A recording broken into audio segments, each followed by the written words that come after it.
Isang mapagpalang araw po sa inyong lahat, mga kapatid. Yan, narito po tayong muli sa ating morning devotion, ang Grab Food for the Soul, our daily dose for the nourishment of our soul. Simulan po natin ang ating araw sa pagbubulay-bulay nang makalakad tayo sa isang mapayapang pamumuhay. Ipabagat po ng ating pagbubulayan sa umagang ito ay pagsisisi at pagbabago. At ang ating pong barayang talata ay masumpungan sa Aklat ng Lucas, Kabanatang 3, talataang 8 hanggang 11, ngunit ang babasahin ko lamang po ay ang talatang 8 at 11. Ipinakita ninyo sa pamamagitan ng gawa na nagsisisi kayo, at huwag ninyong sabihing mga anak kayo ni Abraham. Sinasabi ko sa inyo, mula sa mga batong ito ay makakalikha ang Diyos ng mga tunay na anak ni Abraham. Sumagot siya sa kanila, sino mang mayroong 2 balaban, ibigay mo ang isa sa wala. Gayon din ang gawin ng sino mang may pagkain. Salamat po at purihin ang Diyos sa ating pagbasa at pagkarinig ng kanyang mga salita. Sa tuwing dumarating po ang Semana Santa, May mga nagpepenitensya at may mga nagpapapako pa nga sa krus bilang kapahayagan ng kanilang taus-pusong pagsisisi. Yung iba ay sumasama sa prosesyon ng Black Tazari sa Quiapo bilang paraan ng kanilang pagpapahayag ng taunang pagsisisi. Mayroon namang nagbibigay ng malaki sa kawanggawa bilang paraan ng kanilang pagsisisi sa nagawa niyang mga kasalanan. Ang mga ganito bang paraan ng pagsisisi ay katanggap-tanggap sa Diyos na siyang tanging may kapangyarihang magpatawad ng kasalanan? Ano yung pinakamabisang kapahayagan ng tunay na pagsisisi? Ayon po kay Juan Bautista, ang tunay na kapahayagan ng pagsisisi ay ang pagtalikod sa nagawang kasalanan sa pamamagitan ng pagbabagong buhay. Ang tunay na ebidensya ng pagsisisi ay hindi lamang ang luha, kundi higit sa lahat ang gawa. Ang ebidensya ay ang aksyon, hindi lamang ang emosyon. Ang Diyos lamang ang maaaring magpatawad ng ating mga kasalanan at hindi natin siya malilinlang. Each of us is accountable to God. Hindi tayo pwedeng sumakay sa kaligtasan ng isang lahi o isang grupo. Wika sa Lucas chapter 3 verse 8. Ipakita ninyo sa pamamagitan ng gawa na nagsisisi kayo at huwag ninyong sabihin mga anak kayo ni Abraham. Sinasabi ko sa inyo, mula sa mga batong ito ay makakalika ang Diyos sa mga tunay na anak ni Abraham. Inakala ng mga Hudyo, sapagkat sila'y lahi ni Abraham, sila'y mga piling lahi at may tangi silang pabor sa Diyos. Ililigtas ng Diyos dahil sa pagiging Hudyo nila.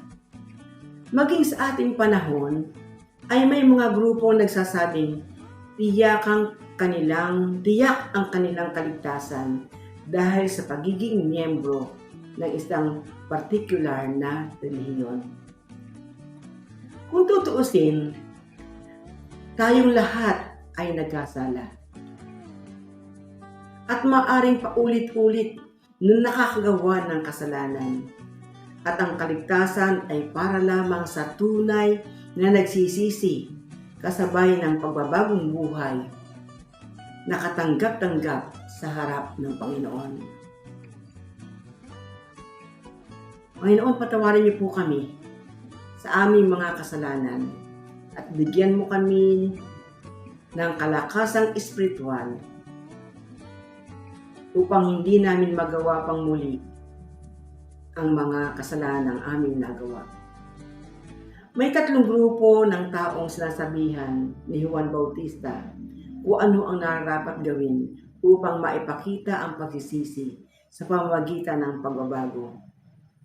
Ano po yung 3 na yon? Ang una po, mga karaniwang mamamayan.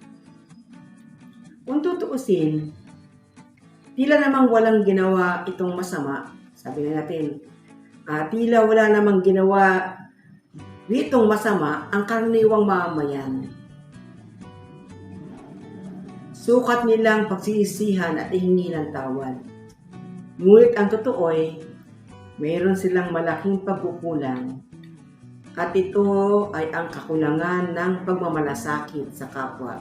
Sinabi ni Juan Bautista sa talatang 11, sumagot sila sa kanila, sino mang mayroong 2 balabal, ibigay mo ang isa sa wala. Gayon din ang gawin ng sino mang may pagkain. Iyon ang sobra. Ang pagpapala ay hindi na isipang magbigay ng bahagi ng kanilang pagpapala sa mga nangangailangan. People have grown so selfish na nakalimutan nila ang tagubilin ni Yahweh sa Isaiah chapter 1 verse 17. Pag-aralan ninyong gumawa ng makatwiran, pairalin ang karunungan, tulungan ang naaapi, ipagtanggol ninyo ang mga ulila at tulungan ang mga biyuda.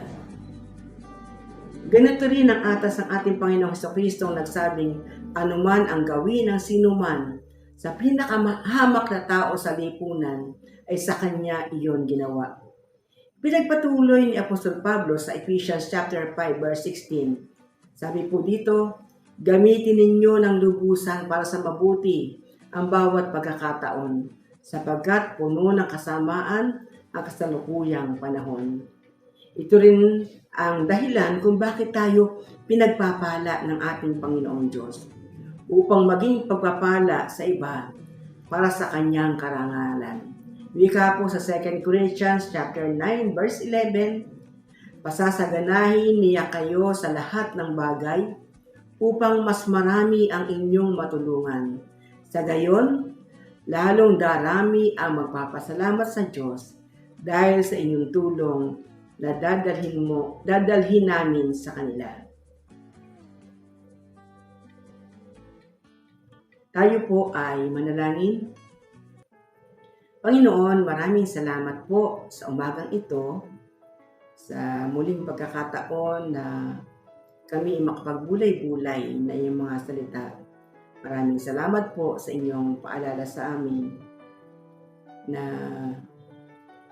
kami ay patuloy na magkaroon ng malasakit sa aming kapwa. Patuloy ko pong dinudulog sa inyo, tinataas ang aking mga kapatid mula sa mga bata na nagsipag-aral hanggang sa kolehiyo. Pinagkakatiwala ko po sila, Panginoon, sa iyong mapagpalang kamay. Ingatan niyo po sila sa pagtungo sa kanilang paaralan at sa kanilang pag-uwi muli sa kanilang tahanan. Patuloy niyo po silang bigyan ng katalinuhan na nagmumula sa inyo. Patuloy ko rin pong dalangin ang mga kapatid namin na naghahanap buhay. Ingatan niyo rin po sila, Panginoon, sa kanilang pagtungo, sa kanilang mga workplace, maranasan ang kasiyahan sa kanilang pagtatrabaho, at muling makauwi sa kanilang tahanan na taglay ang kaligtasan na nagmumula sa inyo. Dalangin ko rin, Panginoon, aming mga kapatiran na may mga negosyo, kayo, Panginoon, ang patuloy na magpala sa kanila upang itong negosyong ito ay makatulong sa lahat ng kanilang mga pangailangan. Tinataas ko rin, Panginoon, sa inyo ang aking mga kapatid na may mga karamdaman. Hindi ko man mabanggit, Panginoon, ang kanilang mga pangalan. Kayo po ang nakakaalam ng kanilang kalagayan. Ipuin niyo po sila na inyong mapagpalang kamay para na sa kagalingan na nagmumula sa inyo. At kung meron silang mga gamot na iniinom, basbasan at pagpalain niyo po ito upang makatulong sa mabilis na kagalingan ng kanilang mga lubang katawan. At sa maghapong ito, Panginoon, pinagkakatiwala ko po ang aming mga buhay, ang aming mga gagawin.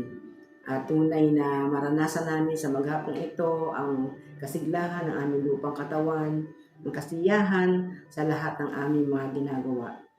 At alam po namin na batid nyo yung lahat ng desire ng aming mga puso, mabanggit ko man ito o hindi. Tunay nga po na sa inyong dakilang kalooban ay gagawad nyo ang aming mga kahilingan sa inyo.